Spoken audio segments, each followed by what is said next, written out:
Les véhicules électriques ont la cote au Québec.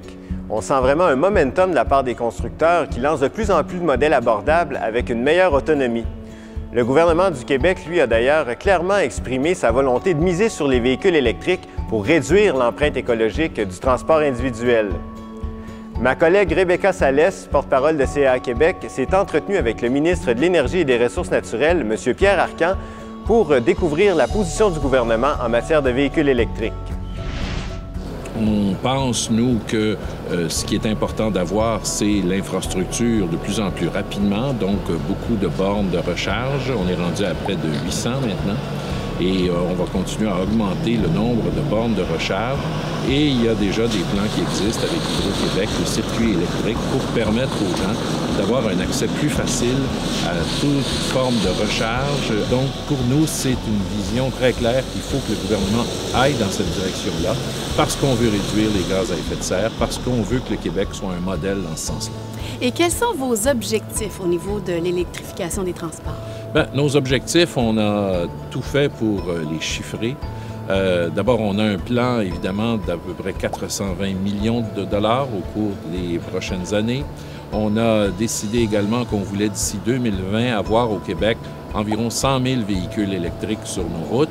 On veut évidemment réduire de façon importante la consommation de pétrole au Québec. Et ce sont des objectifs jugés par plusieurs très ambitieux. Quels sont les moyens que vous comptez mettre en œuvre pour les atteindre? Bien, parmi les moyens, évidemment, on a toujours aidé les entreprises à travailler au Québec, d'une part pour avoir des batteries plus performantes. On a, depuis nombre d'années, on appuie via Hydro-Québec et via d'autres entreprises que l'on supporte. Donc, tout ça fait partie de nos objectifs, fait partie de notre vision.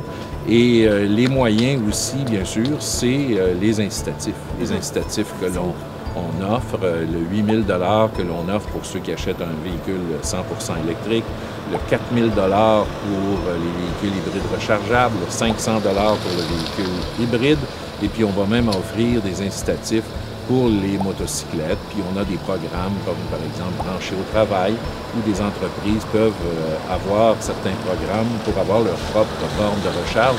Plus on aura une infrastructure électrique, entre guillemets, dans ce domaine-là qui sera forte, qui sera nombreuse, plus les gens vont se sentir en sécurité, puis plus les gens vont vouloir avoir des véhicules électriques. Absolument, et on le comprend, ce sont des mesures très concrètes pour le citoyen. Exactement. Bien, je vous remercie beaucoup, M. Arcan. C'est un plaisir, Rebecca. Merci.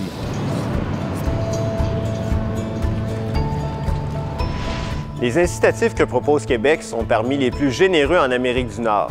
Si on les combine avec plusieurs autres avantages, comme l'accès gratuit aux traversiers, ça rend les véhicules électriques vraiment attrayants pour plusieurs automobilistes.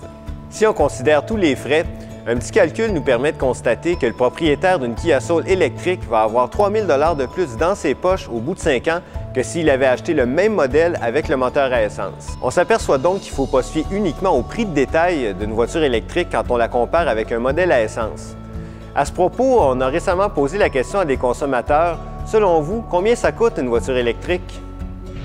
25 000 30 000, ça commence à être des très bons prix. Il me semble que c'est à partir de 30 000, dans ces alentours-là. J'ai aucune idée.